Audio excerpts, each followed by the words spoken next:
Assalamualaikum warahmatullahi wabarakatuh.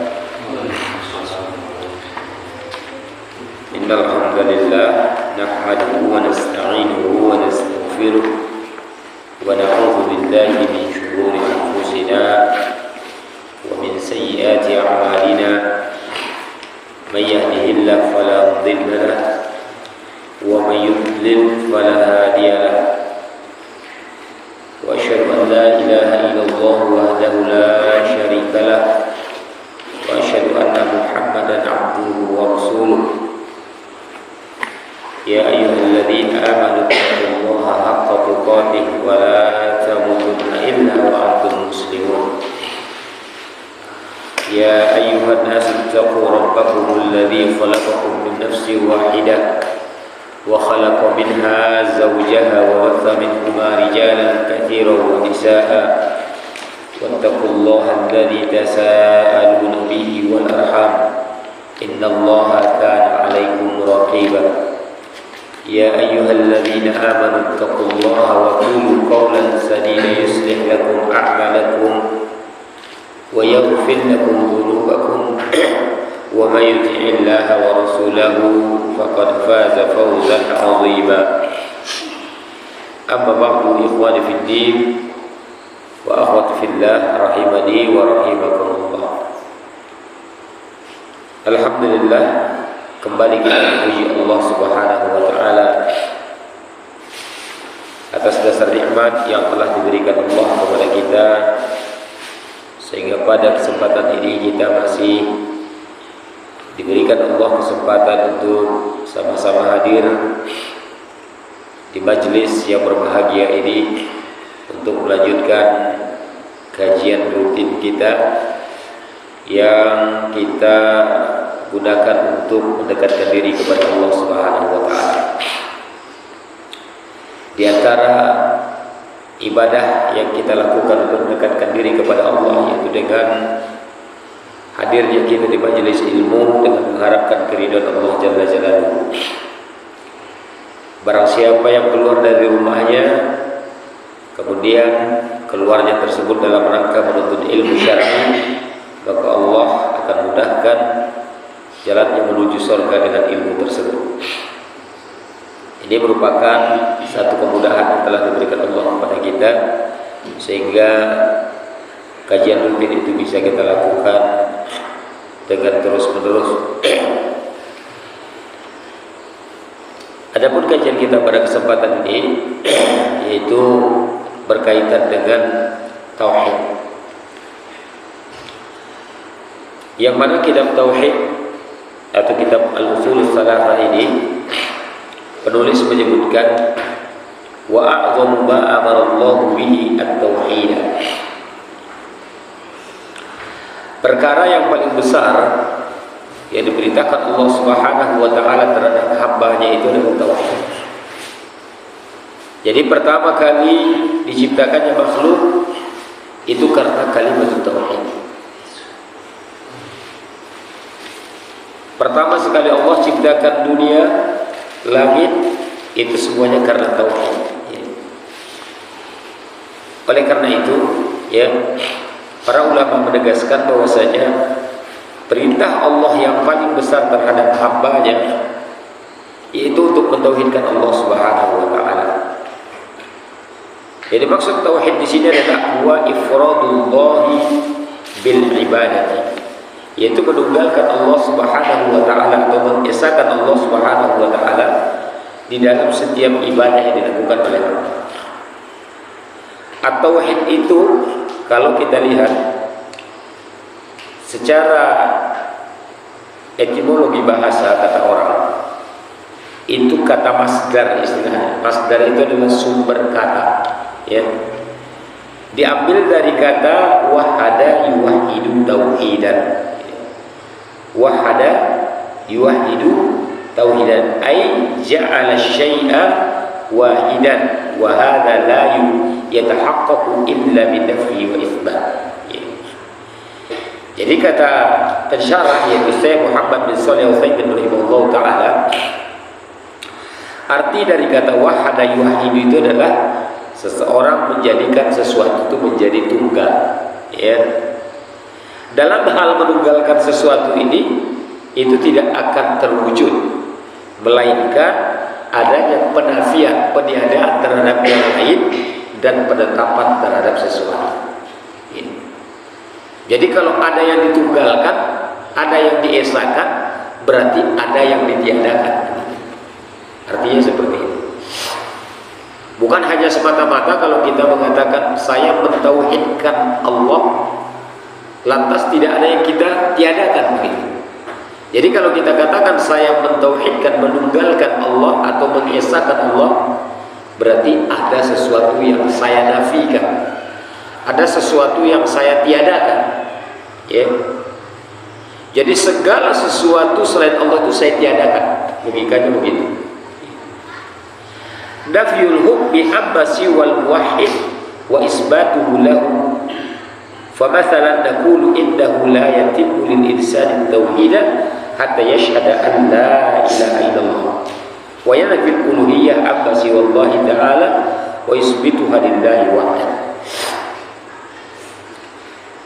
Jadi penafian hukum, ya, dari selain yang kita esahkan.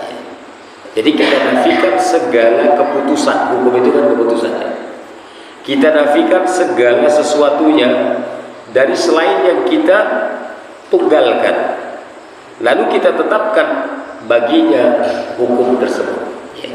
Jadi kalau ya, kita menafikan hukum, menafikan aturan begitu, ya, kita nafikan aturan tersebut dan kita menetapkan aturan itu hanya milik Allah Subhanahu wa taala, itu artinya. Itu berarti kita esahkan. Tapi kalau kita masih mengambil aturan selain dari aturan Allah, berarti kita belum mentauhidkannya, ya. Jadi kalau ada lagi aturan selain daripada aturan Allah Subhanahu wa taala, berarti orang itu masih menyekutukan Allah, belum mentauhidkannya, belum menunggalkannya, gitu, ya.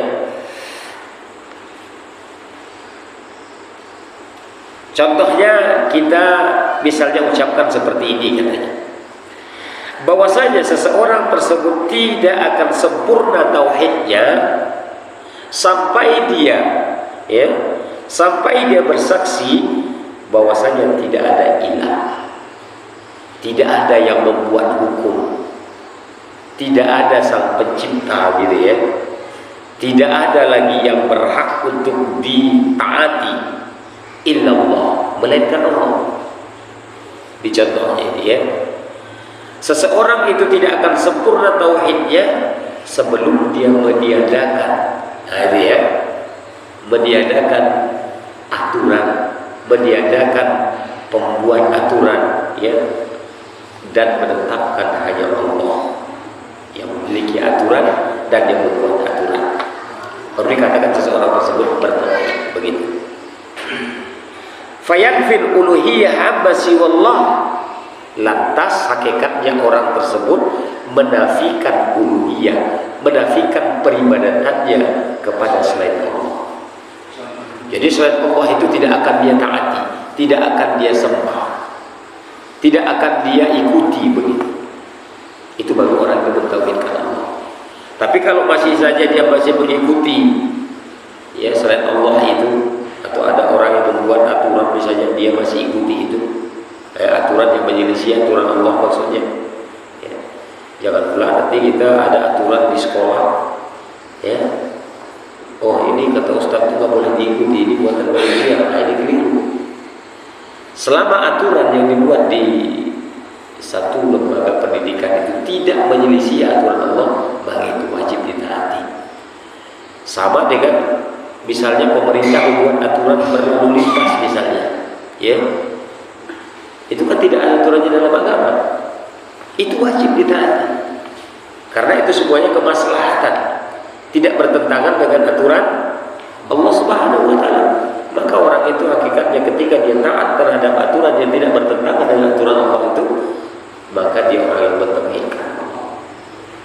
Tapi kalau dia langgar itu, adalah arti kata berarti ya tauhidnya masih dalam tanda tanya, ya. Tayyib. Wa fil istilah, secara istilah makna tauhid itu katanya, ya, arrafahul muallif biqaulihi, ya, penulis mengenalkan arti tauhid itu secara istilah. Apa kata beliau? At-tauhidu huwa ifradullahi bil ibadati. Makna dari tauhid itu adalah menunggalkan atau mengesahkan Allah, ya, dalam peribadatan kepadanya, atau menunggalkan Allah di dalam peribadatan, ya, apapun jenis ibadah yang kita lakukan, ya.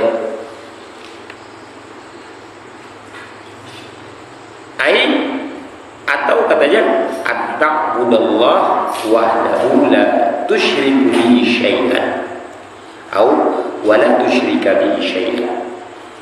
Arti menunggalkan atau mengesahkan Allah dalam ibadah itu adalah, ya, engkau hanya beribadah kepada Allah semata dan engkau tidak menyekutukan dengannya sesuatu apapun. Itu artinya, ya.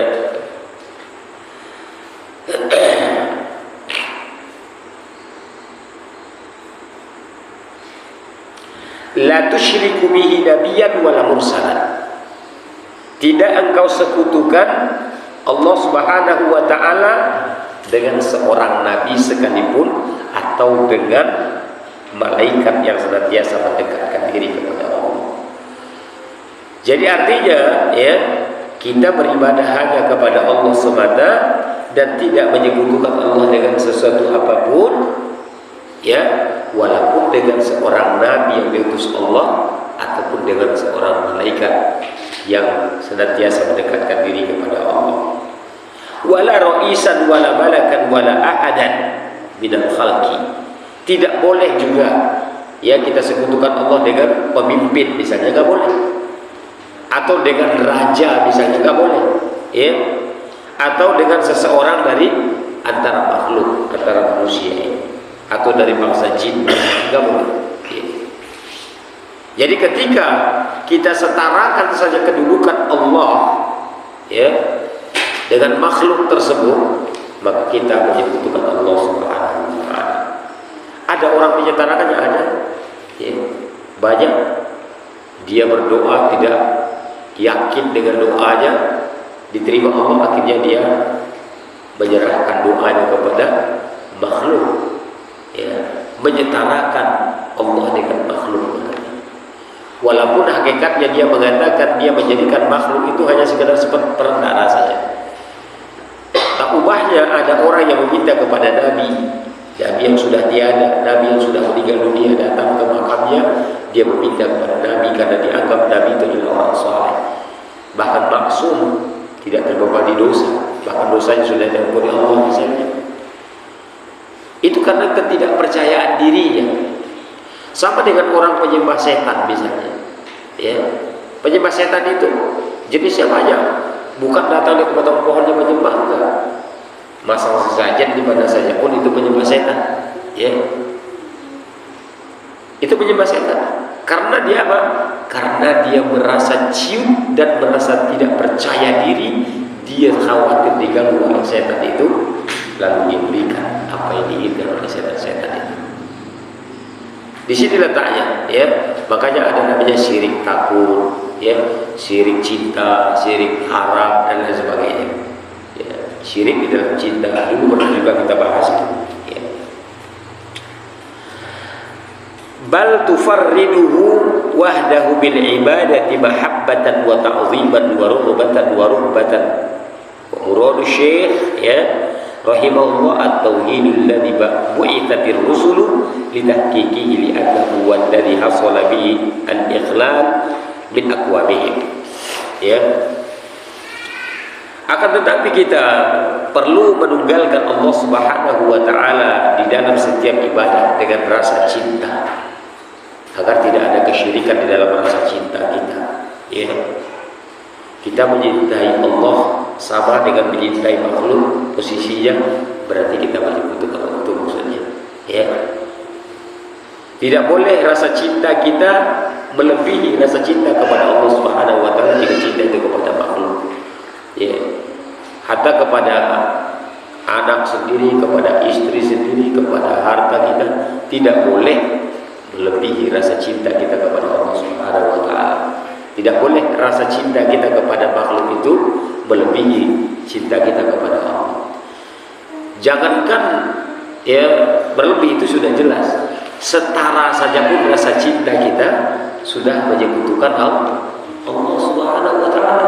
Makanya dulu orang-orang Muhajirin, ya, begitu diajak hijrah oleh Nabi, harta mereka tinggalkan semuanya.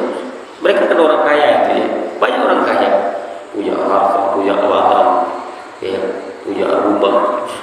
Begitu mereka datang hijrah meninggalkan itu semuanya, mereka datang ke Madinah, ya, ke kota Yathrib ketika itu tidak bawa apa-apa. Ya. Ini menunjukkan bahwasanya cinta mereka kepada Allah dan Rasulnya jauh lebih besar daripada hanya cinta terhadap dunia. Mereka tidak setarakan, ya. Mereka tidak setarakan cinta mereka kepada harta mereka. Andai kata mereka masih cinta juga, mereka tidak melekangkan cintanya kepada Allah dan Rasul, tapi juga tidak melekangkan cintanya kepada hartanya. Tentunya dia akan tinggalkan itu. Tunggu saya jual dulu, saya habiskan musim baru pergi kita. Kira-kira kan seperti itu tidak.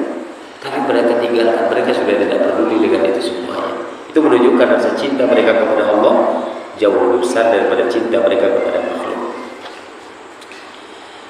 Ya, yang dimaksud oleh Syekh penulis, ya, tauhid alladzi bu'itsatir rusul li tahqiqihi. Ya, inilah tauhid yang para rasul itu diutus untuk menerapkannya. Ya, tauhid seperti inilah yang diutus para rasul itu untuk menerapkannya. Ya. Karena ya huwallazi hasala bihil ikhlal. Karena tauhid semacam inilah yang menyebabkan adanya jurang pemisah, furqan. Ikhlal itu jarak, ya. Sehingga berjarak antara keimanan dan kekafiran, ya, berjarak antara orang-orang orang-orang yang betul-betul mengikuti Allah dan Rasul dan setengah-setengah gitu. Ya. Langsung ada jarak itu. Terjadinya permusuhan pun di antara kaum itu karena tauhid. Jadi jangan sebagaimana orang-orang orientalis mengatakan, inilah gara-gara pelajaran tauhid ini sekeluarga pun bisa gaduh katanya. Berarti ajaran tauhid itu gak bagus dong gitu. Logikanya kan begitu. Justru ketika ya adanya permusuhan karena menunggalkan Allah Subhanahu wa taala, itu menunjukkan bahwasanya adanya pemisah antara keimanan dan kekafiran. Ya. Kalau kita katakan ajaran tauhid itu tidak bagus, ya udah, nggak jelas sudah semua itu, ya. Akhirnya ya kafir di dalam kekafiran semua. Tapi justru Allah Subhanahu wa taala mengutus para rasul itu, ya, itu dengan tauhid itu sendiri, sehingga dengan itulah terjadinya permusuhan di antara mereka dengan orang-orang kafir ketika itu. Dulu Rasulullah SAW orang yang paling dicintai, orang yang paling disayangi, orang yang paling disegani, ucapannya didengar, walaupun dia lebih muda dari pemuka-pemuka kaum Quraisy ketika itu. Tapi toh ketika dia diutus Allah Subhanahu wa taala sebagai seorang rasul dan nabi, dia pun mulai dimusuhi. Karena ajarannya adalah ajaran tauhid. Kenapa Rasul ketika itu diutus? Karena begitu sudah rusaknya manusia ketika itu. Banyak aja orang yang menyekutukan Allah. Itu sekitar Ka'bah itu lebih dari 600 berhala, ya, sekeliling Ka'bah ya. Mereka sembah. Orang-orang kafir Quraisy itu menyembah berhala. Yang induk-induknya itu kan ada Lata, Uzza, Manat, Hubal. Ini kan induk-induknya, ya. Itu pun bukan di sekitar Ka'bah itu, ya. Seperti Lata itu letaknya antara Mekah dan Taif, ya. Dan dia bentuknya adalah kuburan. Ya. Sementara Patung-patung yang ada di sekitar Ka'bah ini kan ya berhala-berhala kecil yang dimiliki orang-orang yang punya, orang-orang kaya, tempat pemindahan. Justru itulah gunanya Rasul itu diutus untuk memberantas itu, untuk meluruskan kembali prinsip mereka. Untuk meluruskan kembali. Wa hunaka ta'rifu amul tauhid huwa ifradullah subhanahu wa ta'ala bima yahtassu bihi. Nah, di sana masih ada lagi pengertian yang lebih umum sifatnya terhadap tauhid ini, atau pengertian tauhid yang lebih umum, ya, yaitu menunggalkan atau mengesahkan Allah Subhanahu wa taala di dalam hal ya kekhususan bagi Allah Subhanahu wa taala. Ya. Misalnya di dalam menyembuhkan gitu ya, di dalam memberi rezeki. Ini kan khusus milik Allah, tak ada orang bisa memberi rezeki, tak ada yang bisa ya menyembuhkan, tak ada yang bisa begitu. Ini kekhususan bagi Allah Subhanahu wa taala. Tayyib khalfiddin azallahu wa iyyakum jami'an.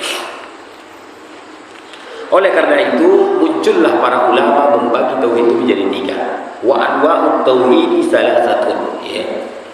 Para ulama membagi tauhid itu ini bukan berarti ini istilah orang trinitas ya. Kan ada orang tuh mengatakan wah orang-orang apa namanya yang belajar hari ini itu membagi-bagi tauhid. Ya, membagi-bagi tauhid sama dengan orang-orang Nasrani ya, trinitas katanya. Ya. Karena tauhid itu bagi 3 katanya. Ya. Karena mereka tidak mempelajari ini begitu. Ya. Kenapa kok para ulama itu membagi tauhid itu menjadi 3? Itu agar mudah kita memahami di sisi mananya kita ya masih lemah, di sisi mananya kita mentauhidkan atau menyekutukan Allah. Oleh karena itu para ulama bagi tauhid itu menjadi 3 bagian. Beda lagi sama orang Khawarij ya.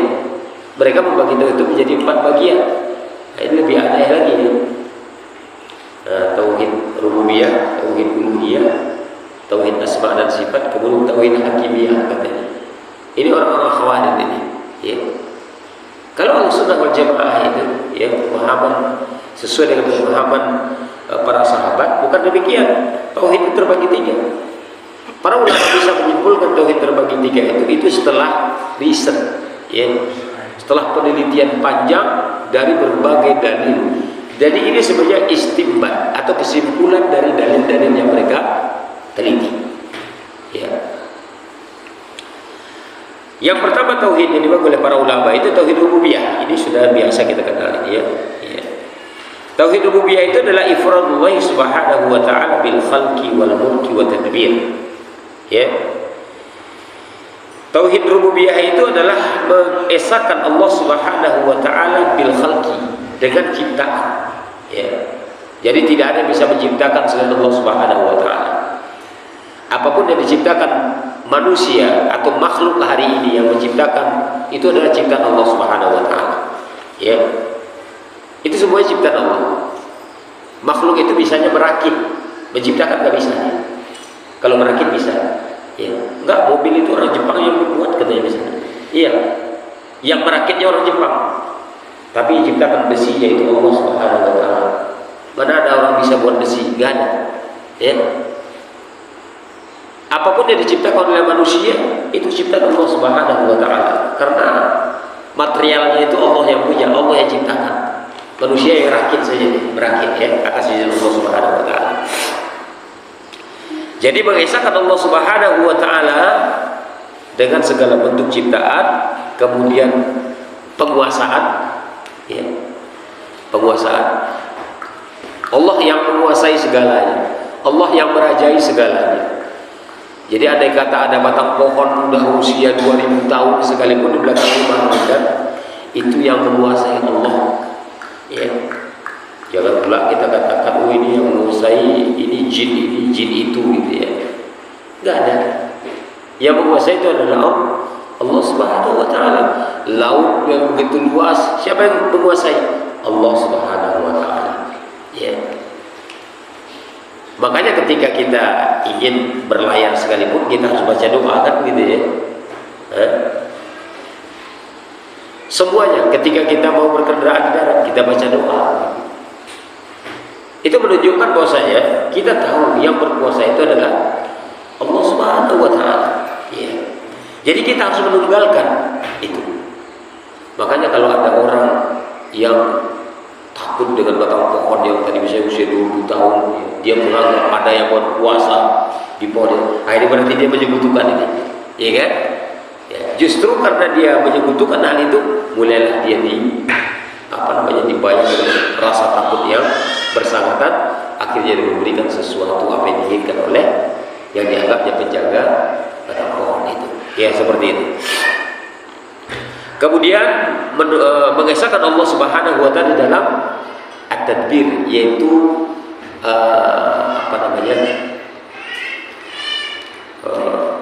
at-tadbir ini di dalam hal apa istilahnya ini,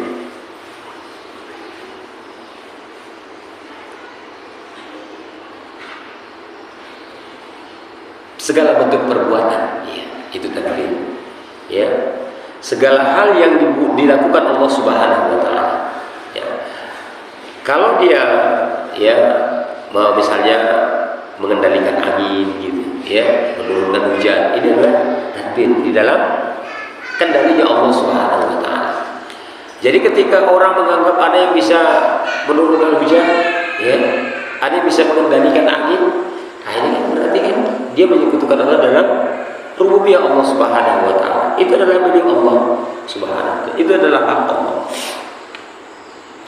Sebagaimana Allah Subhanahu wa Ta'ala berfirman dalam surat Az-Zumar ayat 62, berkata Allah, Allahu khaliqu kulli syai'.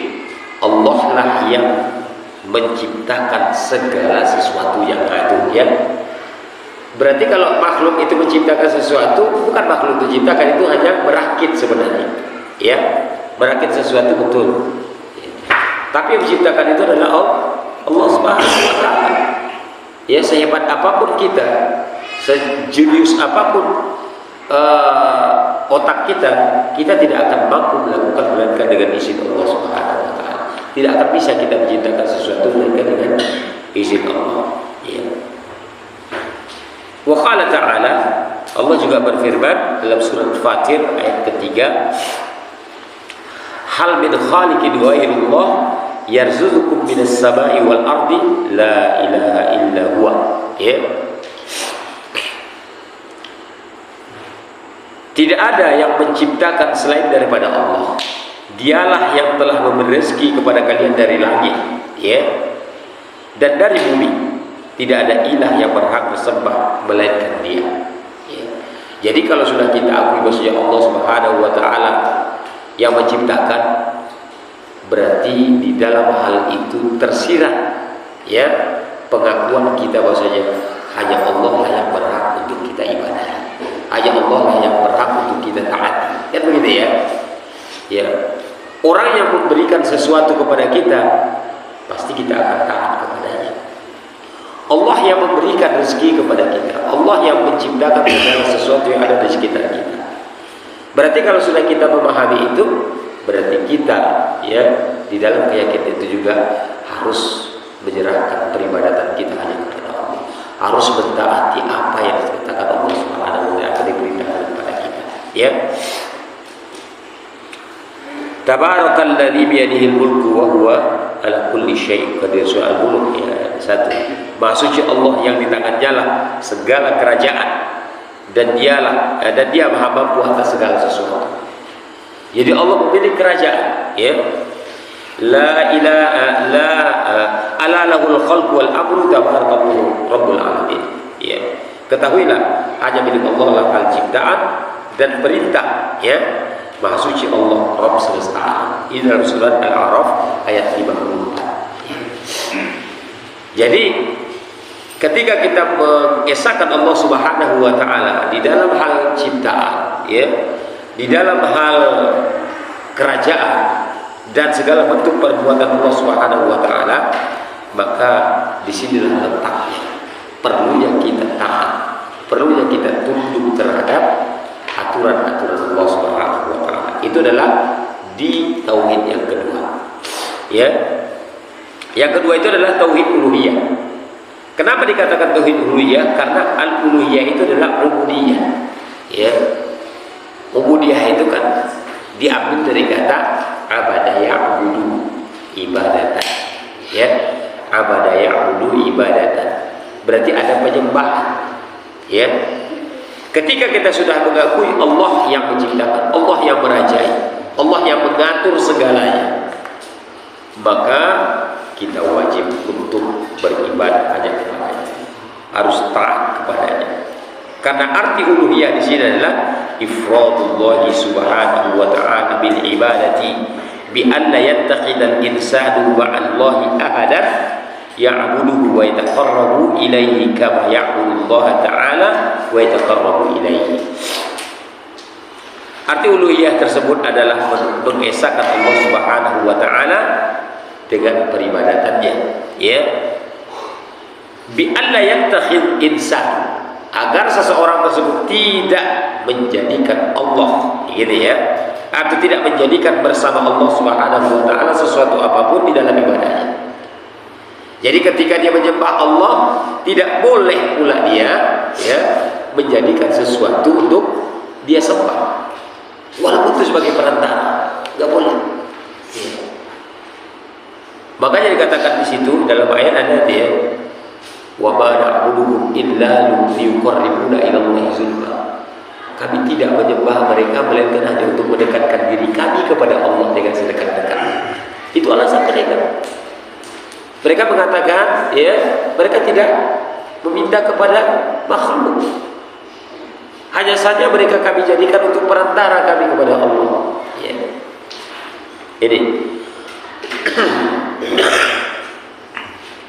Jadi agar seseorang tersebut tidak, ya, menjadikan bersama Allah Subhanahu wa ta'ala seseorang pun di dalam peribadatannya kepada Allah, selalu dia mendekatkan diri kepada seseorang tersebut atau sesuatu tersebut sebagaimana dia beribadah kepada Allah. Ya. Makanya hakikatnya kuburan itu tidak boleh dibina, tidak boleh dibangun. Ini kekhawatiran Nabi SAW terhadap umatnya. Jangan-jangan kuburan itu nanti dijadikan tempat peribadatan, begitu.